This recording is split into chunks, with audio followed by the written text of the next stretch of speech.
Hello, everybody, and welcome to Pastrami Nation Popcorn, the Pastrami Nation podcast, where we talk all things cinematic, TV, pretty much anything in the entertainment world. I'm your host, Kevin, and of course, with me today are my co-hosts, Mr. Nolan Smith. How are you doing today? Hey, how's it going? Good, man, good. And of course, it's Rebecca Benson. How are you? I'm good. How are you? I'm doing good. I'm doing good. So we have quite the show today. But before we get started, we need to. Our last popcorn, we did a giveaway, and we have the winners that we're actually going to be announcing right now for the giveaway. For those of you that remember, I know it was a little while ago, but we're getting back on it. We had the release the Snyder Cut book. We were going to be giving away, as well as the Blockbuster Party game. We were, to celebrate the Blockbuster documentary that's on Netflix. We have the winners now, and do you guys want to go ahead and take it away and announce who won? Sure. All right. So for the awesome Snyder Cut book, right there, the winner of that book is Jason Bean. Woo, Jason! Woo, Bean! So congratulations, Bean. And then for the very cool Blockbuster Party game, we have Chris Surma. So, hey, Chris, congrats, guys. If you guys want, please reach out to me at my email. My email is kevin@pastramination.com. Drop me an email, drop me your address. We'll get the stuff shipped to you as soon as we get that information from you. So congrats, guys. And hopefully we'll be doing more giveaways and stuff in the future. So keep an eye out for those. So now it's time to get down to business a little bit. I don't know about you guys. It's been quite the week. It's been a crazy week. Work, life, everything. And of course, on Monday morning, Marvel decided to drop a promo trailer basically for all of their upcoming events. But it gave you the nostalgia for the past, but also look forward towards the future. I don't know about you guys, but I saw it. I wasn't ready for it. That Stan Lee voiceover at the beginning, it just like gave me chills. And then it was just like a celebration of the movies, like everything up to that point. They even had the audience reaction clips of Endgame, which is so cool. Man, that's one theater experience I still will never forget. Like we were there, we went to go see it in IMAX opening weekend. We saw it the Saturday.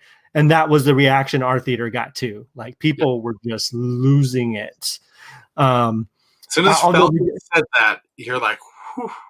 Well, as soon as you heard him say that, and you're like, everybody started going crazy, and just on your left, man, like that, just that line, so iconic now, and like everything in that freaking that theater just went crazy. Anyways, that brought back like all the feels. I was like, wait, what is this?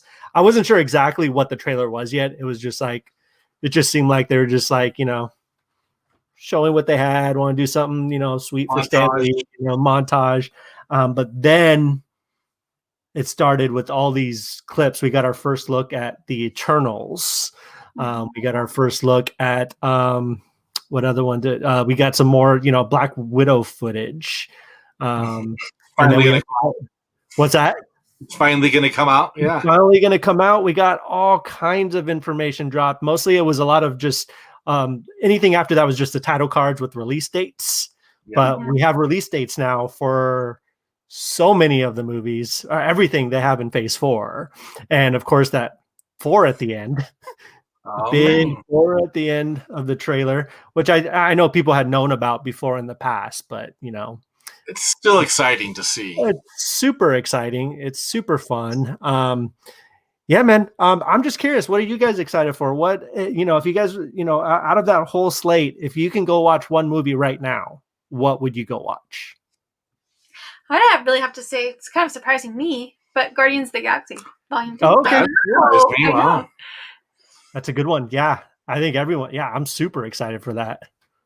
Heck yeah. I'm shocked. I know. What about you, Nolan? Well, if I can see any of those sight unseen, it doesn't really count because it's the last one we know nothing about. It'd be Fantastic Four. But out of the ones we know stuff about, it's Doctor Strange. I'm on the same. She was going to go with for sure. But I mean, well, because Volume 2 is kind of so I'm looking forward to Volume 3. Just gonna see. Like, I know Doctor Strange is gonna be good. well, that's Right. true. That's very true. Well, yeah, I mean, Guardians of the Galaxy, you know what you're going to get, like, it's that, with Doctor Strange, like with Sam Raimi taking over, and it could be anything at this point right now. Like, obviously, we all saw the first Doctor Strange, but who knows what direction they're going to take this one in? It's supposed to be more on the kind of, I'm assuming it's going to be more kind of on the darker, not darker, but more like could kind of delve into more of the horror aspect of the MCU, which I think would be cool. Mm-hmm. A lot of, just weird, crazy stuff. And I think that would be awesome. But who knows? I'm excited it's hard for me to pick one. I mean, Doctor Strange is on the top of my list, especially after WandaVision. Like, I'm ready to see more Wanda. I'm ready to see the Scarlet Witch in action. But I'm really excited for the Eternals. I don't know anything about the characters, to be honest. I don't know anything about the story. But the cast is solid. I mean, I love, Kumail Nanjiani is one of my favorite comedians ever. And to see him kind of take on this role, and Chloe Zhao, she just came off of winning an Oscar for Nomadland. Her directorial, she won Best Director, Best Picture. And I'm just excited to see what she's going to do with a big property like this. I like when those kind of directors take over these characters and give them space. And I'm just fascinated by that. So that's the one. I think that and Doctor Strange are the two that I'm really excited for. And really good point there, because I mean, I'm in the same boat, even though I'm like hardcore Marvel fan. I know what the Eternals are. I can't tell you honestly one good story on them, because I never really read an Eternals book. Like they would pop up in Avengers or this and that. But this director gets to make it their own, and they get they're not filling the shoes. They're not stepping into like an Avengers movie that's already 3 deep. Right. They get to create something brand new.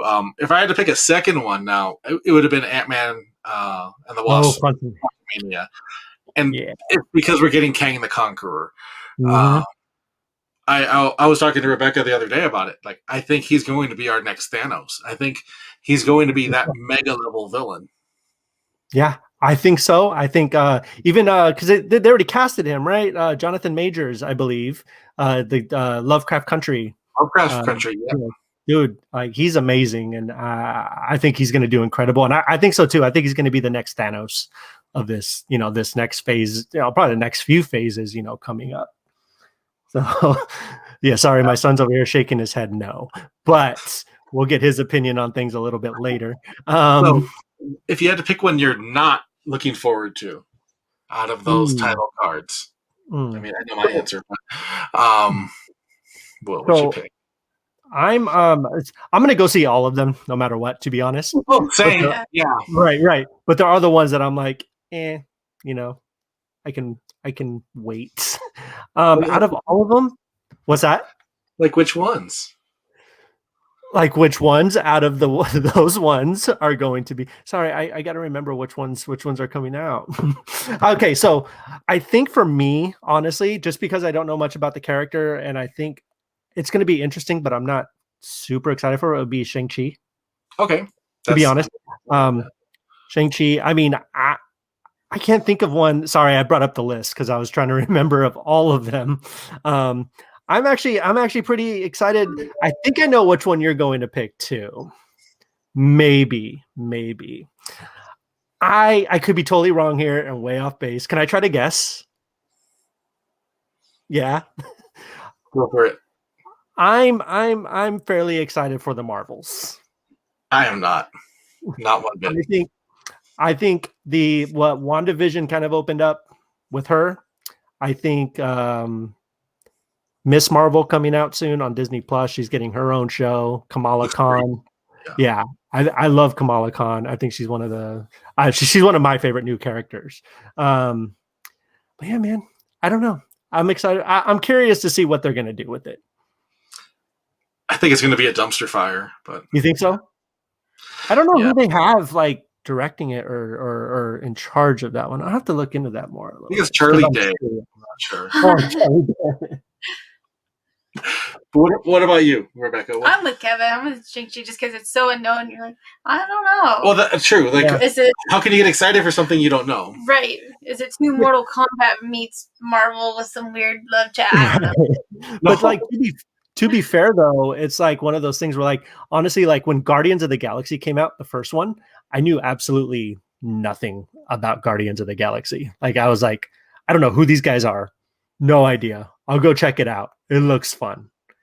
But it quickly just like shot up and became like my favorite MCU movie at the time. And then Guardians of the Galaxy Part 2. So good point. Not a lot of people knew. And to be honest with you, as a kid, my only exposure to Guardians of the Galaxy, it was, of course, the comics back then and the Marvel trading cards. And when you would get them, you're hoping for Wolverine, you're hoping for Spider-Man, and you get that damn Charlie 27 from Guardians of the Galaxy. And you're like, oh, like, I don't want him. Or, you get just characters that don't even pop up in the movie. No Star-Lord. It was a very different Guardians. It was Vance Astro leading it. And, so when I heard about it, I was like, that's a bold move. Like, your leader's the guy that rocks the Captain America shield. Like, okay, this might not go that good, but I thought, okay, Marvel hasn't let me down. Pleasantly surprised too. Blew me out of the water.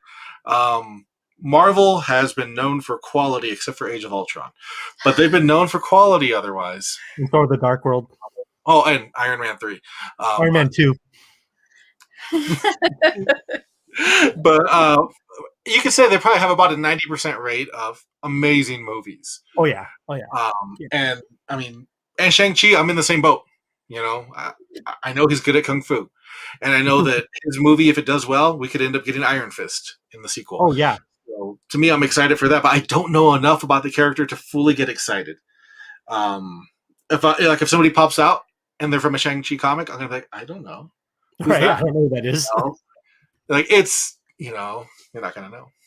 Yeah. For me, it was kind of too much of a tease because the cards would come up and then you just see like 2022, 2023, and I just can't quite get excited yet because I'm a little hesitant now with how quickly things can change. Like, oh, that's great, but let me actually see it. Right, exactly. Yeah. And get excited. I agree. Yeah. I hear you. Textbook Marvel and Disney play, releasing, like Disney did this last year, right? Where they released all those title screens and you're like, I don't even know what that is. So Marvel pulled that off this time, but for the most part, yeah. And Wakanda Forever, I think will be amazing. I was just about to bring that up because I think that's going to be one of the most, I'm very curious about that one, how they're going to go about everything and how they're going to address the situation. The rumors are flying on this one. Yeah. So, talking about Killmonger coming back and taking up the mantle of Black Panther. I think that would be interesting. I mean, I know in the comic Shuri becomes Black Panther, which I'd be okay with, but part of me wants, like, I love her character, especially in the movie. I think she's amazing, and I would love to see her kind of take on the techie Iron Man side of the MCU with her knowledge and everything, kind of become the Tony Stark now that Tony Stark is, spoiler alert, gone. I think that would be cool for her. Absolutely. Right? I agree, because you got to think with Tony Stark gone, and even when he was there, she was probably the smartest person on Earth. Yeah, she is. For the things they're creating and whatnot. She's extremely young, and the Black Panther mantle is so prestigious, and like you're leading Wakanda, like you're not just a rogue hero. So I think I like your idea of her kind of being like Q, kind of like creating the gadgets, creating this and that. But you bring Killmonger back, I'm totally for that. I thought he was amazing in Black Panther. Oh yeah. Hard to ever think about replacing Chadwick Boseman, but I think he would do it justice. I think so too. I think Michael B. Jordan can do anything and everything, and agreed, except for Without Remorse, which I watched this week, but that's a whole other story. My son apparently he loved it. I thought it was okay, but anyways, we're not talking about that right now. We are still talking Marvel. I still want to see it. Yeah. What's that? I still want to see that one. Yeah, it's good. I mean, he does great. Like it's one of those movies that has like a great cast, great performances, but just didn't land, like just didn't fully stick the landing. Like could have been good, had all these pieces that were excellent, but it just kind of story needed to be better. Yeah, story needed to be a bit better, but we'll talk about that some other time. Speaking of, what's that? Another time, right? Another time. But still speaking of Marvel, that actually brings us into our next topic, which is Falcon and the Winter Soldier. Now, anyone watching or listening, there will be spoilers for all of it. So we're going to get into it. So let's talk about it a little bit. First, what were your guys' initial thoughts of, let's say you were just to put the whole thing as a whole, wrap it up in a box. What would you say about it? Nope, you first. Okay, let me wrap this up in a box. So, Mm-hmm. I felt it was an extremely well done series. It was a lot of what we expected, but there was a lot that we didn't. Like, we didn't expect the heartfelt moments. Ooh. We didn't expect one of the original Captain Americas to kind of make an appearance and have that emotional, amazing performance. Dude, the scene at the end, yeah. Oh, yeah. Well, when you first meet him and you see the pure just anger in his eyes, you're like, this country did you wrong, man. Like, yeah, you're wrong. Like, you ripped off half of the Winter Soldier's arm, and this is how the country repays you. I absolutely loved it. If I had to compare it to WandaVision, I really couldn't, because I think they were both amazingly high quality shows in two very different genres. Because this was definitely more grounded versus the mysticism and the occult and all that stuff.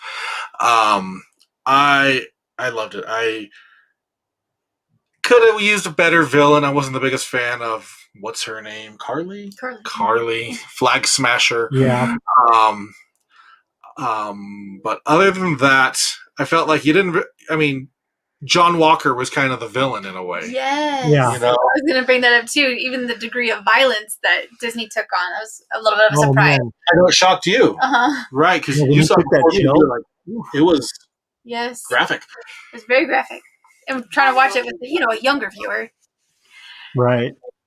You seen Captain America being, of course, grown man who, watch movies, sometimes they're violent. I watched that episode with my brother, and we were both like, wow, crazy Captain America. But in a way like, yeah, get those terrorists. But not in a way so much that we were supporting him yet, because he was kind of a jerk. And that was the point. Mildly. Yeah. Well, I think we've seen memes that pointed out, it's right when he was like, stay the hell out of my way, stay out of the hell out of my way line. You're like, you're not Captain America. Captain America doesn't do that crap. But after the series, to me, because there was always a question, who's getting the shield? Is it Bucky or is it Sam? Sam absolutely deserves it. He doesn't have the crutch of the super soldier serum. No. He's going out there putting his life on the line to do the right thing.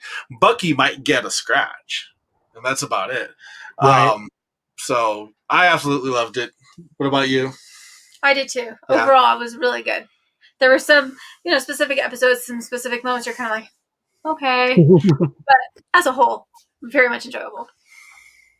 Yeah, the same way. I thought it was really, really good. I thought I do kind of feel like part of it, part of me feels like it might have been better as a movie. Like shorter. I don't feel like it was like formatted properly to be a TV show. But I think, if you compare it to something like WandaVision, I know you can't because they're two totally different shows, but the way that WandaVision was structured with its episodes and everything, it was very much like a TV show. It was very much like a week to week kind of TV show.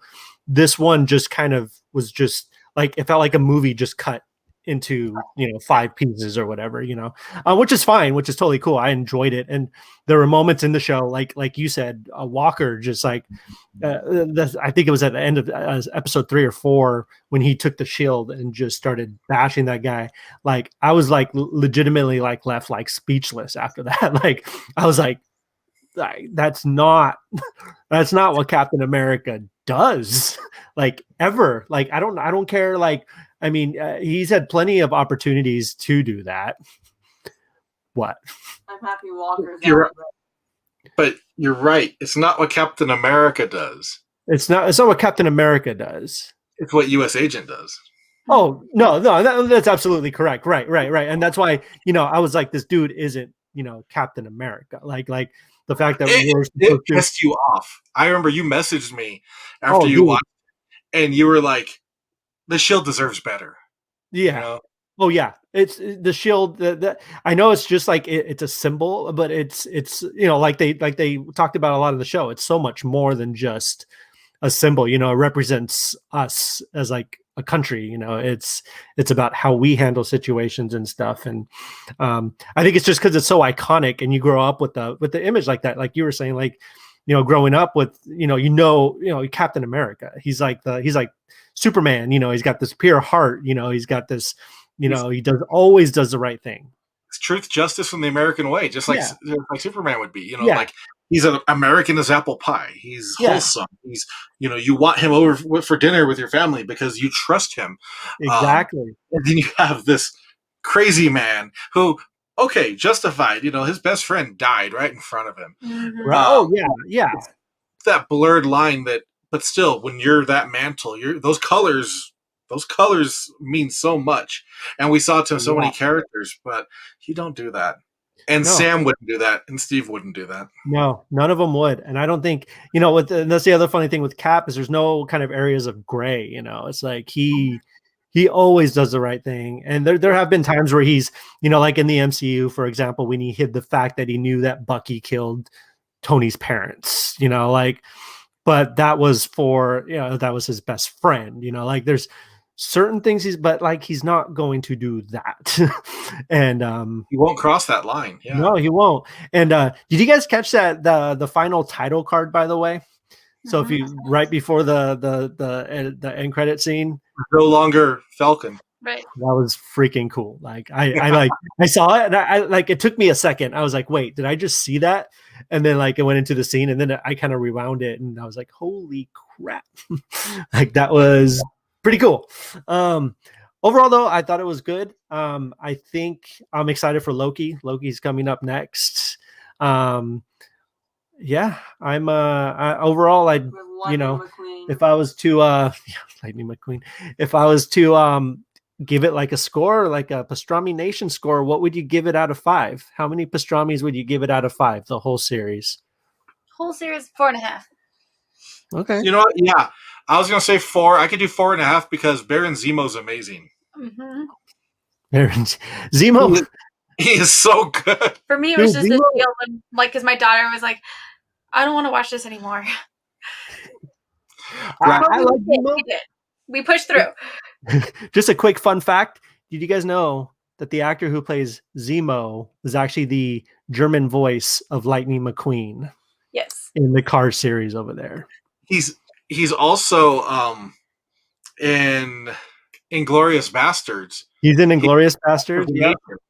Yep. And he's a great actor. He just pops up in these things, and he's freaking incredible. But yeah, I'm villain wise, like he stole the show. He was. Oh yeah. He did the right thing though, and I love that when you saw like the super soldier serum right there, and he could have easily pocketed it, but he stuck to. I mean, he's gonna have a warped way of thinking, but he stuck to his ideal that I hate super soldiers. Like they should not exist in this world, and he did the right thing. I think I hope. I really hope we're going to see Thunderbolts roll out of this, because you have Zemo at the raft, full of a bunch of supervillains. I think it's going to be, Oh yeah, you have to, and I think, and I would love. So what? You have to forgive me because I can't remember what they were called. But what's the Wakandan Guard? What were they called? Do you remember what their names were? Yes. I forgot. Dormalaje. Dormalaje, right? Okay, yeah, Dormalaje. I would watch a whole show about them too. By the way, just like traveling the world, like being secret agents, just like doing all this stuff. I need They that show. wasted everybody. It was so amazing. Like nobody even held a candle to him. And when Walker was just like, dude, Walker was getting not even super soldiers. Yeah. He was just getting slaughtered. But I'm super excited for the future. Obviously, after the show premiered, they announced Captain America 4 with our new Captain America. I think it's great. I'm excited. It went to its rightful owner, and Sam Wilson is now Captain America officially.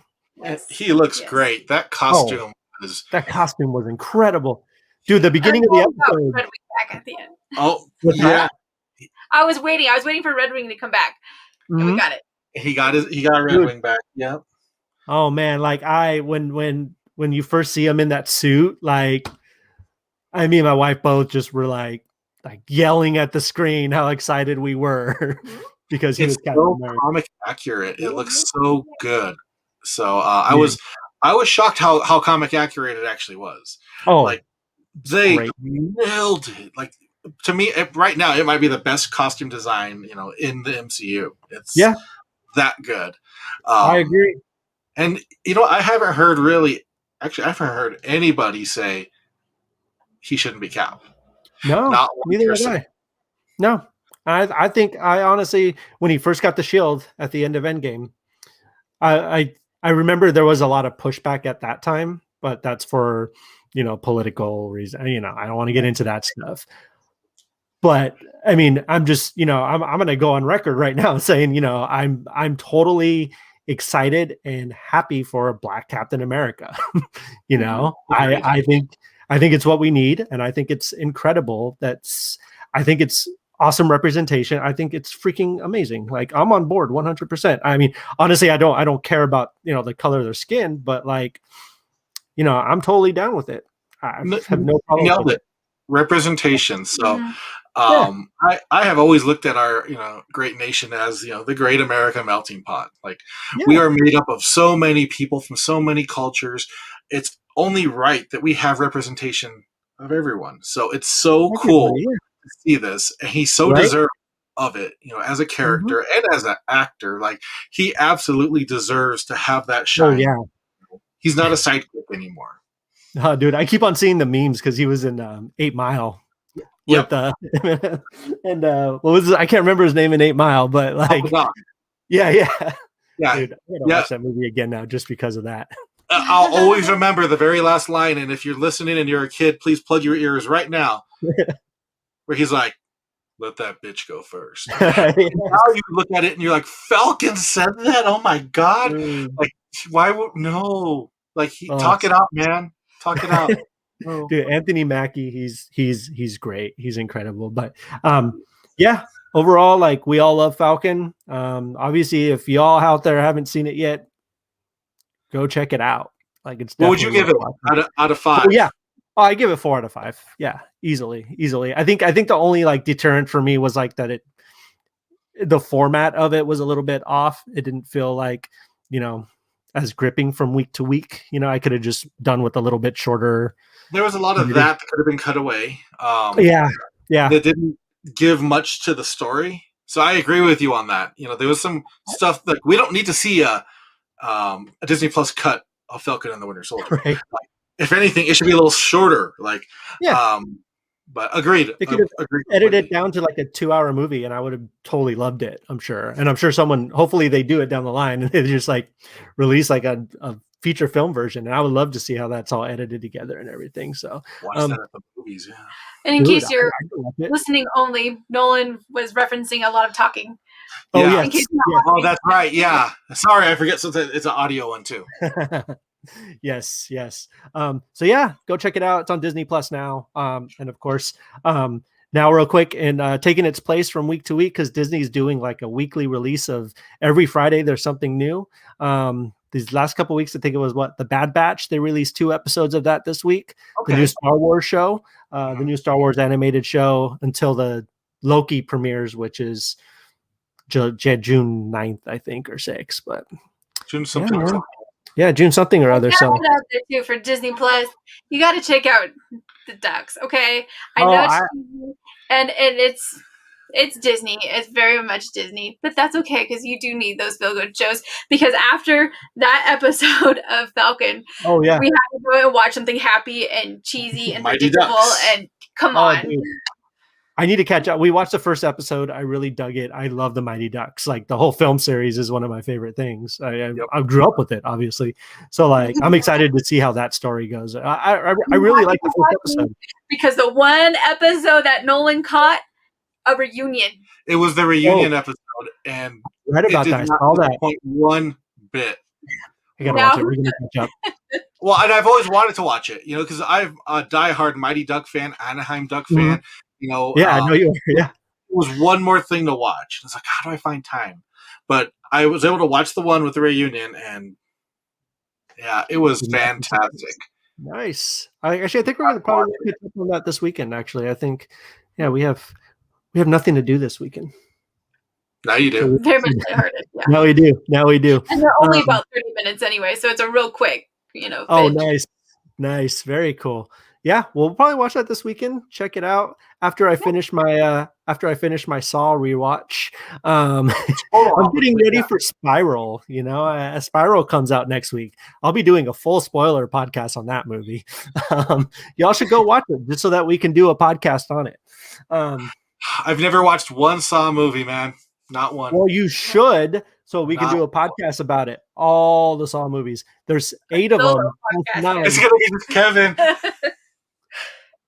I'll do it. I want to talk about Saw. We will shut you down. A video review. Oh yeah, I'll be doing. Hey, actually, that'll be really fun. I'm gonna do that. Anyways, I'll even challenge you to do a live popcorn review with you talking about it and having the audience chime in with you about it. Yeah. Oh, that'd be cool. I'd be down with that. Yeah, we'll talk about that more. I will handle all the technical part. I'll get you set up. I'll get everything ready for you.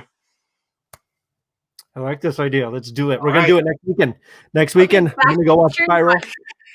Dude, it'll be like, it's my first movie back at theaters since like everything shut down. I snuck Tenet in there in this weird little window last summer. I remember. But like, I haven't been back since. What's that? I just see. It's perfect. You got to do it. Yeah. Oh man, I can't. I figured that's going to be like the perfect movie for me, at least, because I love that stuff. Editor, yeah. We're gonna do it. Let's do it. All right, I'm excited for that. So yeah, Spiral next week. Look out for that. So we are. So let's talk about one more thing we want to talk about this week. It was actually one of the biggest movies that came out last week. Everybody was talking about it. I think it came out last Friday. And it's it's honestly my favorite movie of the year so far. The Mitchells versus the Machines. Yes. Which, gosh, I know we all watched it. I know we've been talking about it, and I just absolutely loved it, man. Like I know you guys did too. So much fun, really great animation. Had a really great, from the same people that did the Spider-Verse. Into the Spider-Verse. So it kind of had the same, it wasn't the same animation exactly, but you could tell they were doing their own thing, their own style. And the humor in it was great. Everything was great. What did you guys I know you guys loved it too. Talk about it. I'd love to hear what you guys thought. It's so hard to choose just, a few aspects of it. So much. I know, so much because it hits. When I first watched it, I told Nolan, I was like, it was almost like a Pixar because it hit you right in the feels. Like I got a little teary-eyed, towards the end. And plus, but down to the music, because you know how I love the cinematic soundtracks and things. Like you had a little bit of Tron, you had a little bit of Stranger Things, and it was just all around just excellent. You caught the musical cue at the end though too, right? With the Sugar Roast. Right. She mentioned. I was going to say, I need message Kevin because they're the 2 songs. They had 2 songs that they spice, and it works so perfectly. I was like, the first, when you first hear Hape Paula, whatever it's called, when you first hear that, I got so excited. Every time I hear that song, I'm like, oh my gosh, they're using it. And then it kind of transitioned into the other one, and I was like, this is like the best movie I've ever seen now. Yeah, it worked. And I was like, oh, where's Kevin? It works so well. And Nolan, what are your what are your thoughts? I hated it. Sure you did. I love animated movies. So Yeah. when I first heard about this, I actually first heard about it from Rebecca's daughter, and she was so excited about it. And just the thought of it sounded amazing. Yeah, Evelyn. Hey, let's watch this. No, I don't want to watch that. It's great. I don't watch it. Oh, I know that one.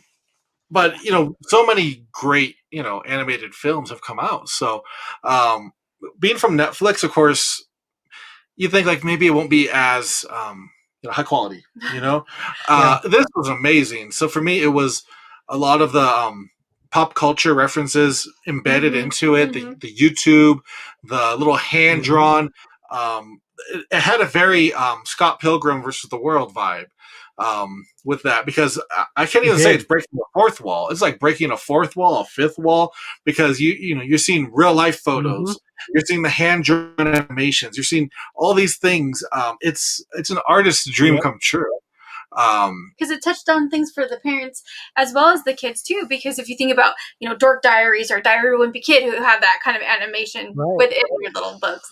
And I think they picked so well to do that, and by putting like the YouTube videos in there, and YouTube as a central thing in there, you're tapping into this target market that not a lot of people have really tapped into. And when you think about animated films, they did it so well. The characters were all amazing. Voice cast, we were watching the voice cast that was going down, and we were like, wow, like so many outstanding people in here. Overall package, it blew me away. It's definitely one of the best animated films I've seen probably in the last 5 years. Easily, yeah. That's saying something. I see animated films a lot, and that was one of the best. And even to show the excitement at the end credits when they had the pictures, of the families and showed who they were, I was like, you gotta watch. Right. It's definitely, you can tell this is a labor of love movie. And of course, it's a heartfelt story, but it's heartfelt all around. I can't really think of anything bad about it. I absolutely loved it. What about you, Kevin? I know you hated it too. Right. Oh, absolutely. It was disgusting. That's all we have today, Mark. Canceled. It was Phil Lord and Chris Miller. Those guys have been just churning out like the hits. Like they've been, it's weird because they started out, making movies like, 21 Jump Street, and the 22 Jump Street, like these hardcore adult, comedies were their first kind of movies that they directed. But then they got into things like the Lego Movie and, Into the Spider-Verse and all the Lego stuff, and then they were supposed to direct Solo. They were halfway through filming that before Disney dropped it because of which I think they made a huge mistake, because I think their style would have worked kind of perfectly with it. At heart, humor, all that stuff. Anyways, that's a whole other rant. Sorry, I'm going off on rants. Anyways, but then they go, and do something like this. Of course, they just produced it, but they bring their they have that sensibility of even the 21 Jump Street movies as kind of adult humor and just kind of kind of gross as they are sometimes, it still has a lot of heart. They still have that heart at the middle of it all, and they bring that through all their movies, and this movie especially really, really tapped into that. And I think the main character, what was her? Oh gosh, I can't remember her name. Was it? It wasn't Abby, was it? No, I'm butchering this right now. I can't think of her name.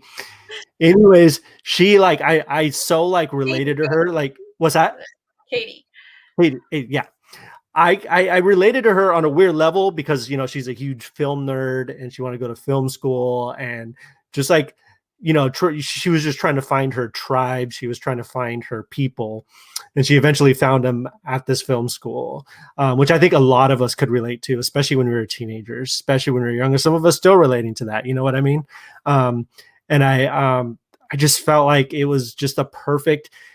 I don't want to think about my kids going off to college. That part of it was kind of a little emotional. But I thought it was really well done. The animation was amazing. Like you said, I love how they had the computer animation, but it had the hand-drawn animation at the same time. The voice cast was just amazing. Like, even Conan O'Brien was part of the cast, I mean, like, Danny McBride, Abby Jacobson, all these people that just Maya Rudolph, all these people that just brought these characters to life. The pug was probably one of my favorite things about the movie. He was just so funny. Because Ella was so excited. It was, Doug the pug. Doug the pug. Any noises, right? Yeah. Dude, he was the pug was great. Overall though, I can't stop talking about how great it is. Like, I thought it was amazing. Like I said, it's easily my favorite movie so far I've seen this year. Even a lot of 2020, I'd say it's up there with, for me. Yeah. That's what I told Nolan too. I haven't laughed like that in a long time. We all laughed. Like, we had my nephew here, it was my wife and my kids, and we all just like were cracking, like just laughing so hard. Like, it's rare you get that movie that everybody's kind of on the same page and everybody finds enjoyment in it. I loved it. And it's so funny to hear you say, it's one of the best movies you've seen all year, because you saw so many of these award-nominated movies. I did. And for you to say that puts so much stock into that, because they delivered big time. They delivered where these Oscar caliber kind of movies just didn't live up to. So that's awesome. Yeah, absolutely. Like, as you guys know, I mean, I'm a huge, like, I love all kinds of movies. Like, I love the drama, the Oscar winners, and the fun, comedies, I like, horror. I like all of it, but like this movie, and I saw all the Oscar nominees last year, but this movie still easily had so much more heart and so much more feeling than a lot of those, so much more, I'm not going to say like more talent. I don't mean that. I mean, just more, it just had that something for everybody, which I thought was just a perfect mix. So yeah, this one better win Best Picture this year. That's all I'm saying. So Kevin just said that it has more talent than all the other movies combined. That's exactly what I did not say. So if anyone's out there who was involved in the making of Nomadland, Promising Young Woman, any of those movies that I absolutely love, I would still love to talk to you guys. I'm a fan. Chloe Zhao, if you ever want to come on for the Eternals, just email us. We'll get you on. And Doug the Pug, if you ever want to come on. You ever want to come on. Ever. And Charlie Day, the invitation is still out there. Nope. You are more than welcome to come. We're just talking about dumpster fires. And then you bring up Charlie Day. Oh, no. I mean, he was in Pacific Rim. Like, it's kind of our brand. Right. So, he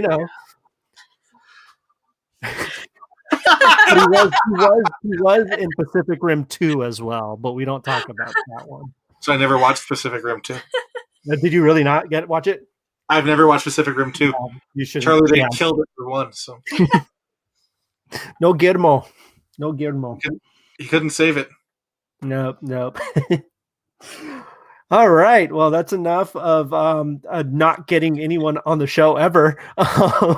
Including Charlie Day. Getting Charlie Day. We're good. It's all going to happen. But yeah, that was fun, guys.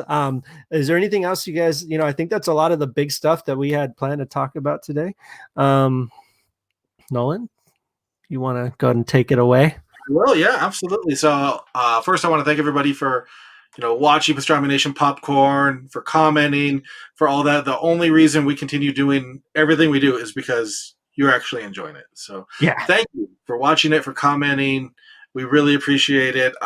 Please make sure you follow Pastrami Nation on Facebook, Instagram, Twitter, Pinterest. And then if you want to listen to Pastrami Nation, you have a lot of options. You have Spotify, SoundCloud, Apple Podcasts, Google Podcasts, iHeartRadio. We're everywhere. So whether you want to see us or you're sick of looking at me and Kevin, hear us. Never. Do that. Yeah. Never. They love us. They love us all. They'll shut us down. They can't cancel us because we don't work for anybody. They won't cancel us. They won't. But yes, thank you again for tuning in. Drop your comments. Let us know about anything we talked about. Join in the conversation. And next time we have a live one, we hope to see you there. And when we have that live one for Kevin, we hope that you heckle him. We hope that you rib him, cancel him. Look, it's not my fault that Disney is releasing a prequel movie about a woman who wants to skin puppies. Okay, and we're supposed to be excited for it. We're supposed to want to go watch it. I'm sorry. It had to be said. John Cruella. Whoa, shots fired. We know what we're not talking about. I love Emma Stone. Okay, and I'm gonna watch the movie. I'm not gonna lie. Like, I'm gonna watch it. But I have my You have to like it. yeah, I don't have to like it. I'm not gonna like it. Who knows? It could be great. I could completely change my mind. I could. It's better than Charlie Day, so I'll watch it. Anyways, Emma Stone, if you want to come on the show, I would love to talk to you. I would love to talk about Cruella. Your whole career is incredible. So there you go. That's a great way to end it. So thank you all again, and we really appreciate you tuning in, and we will see you next time. Take care. See ya.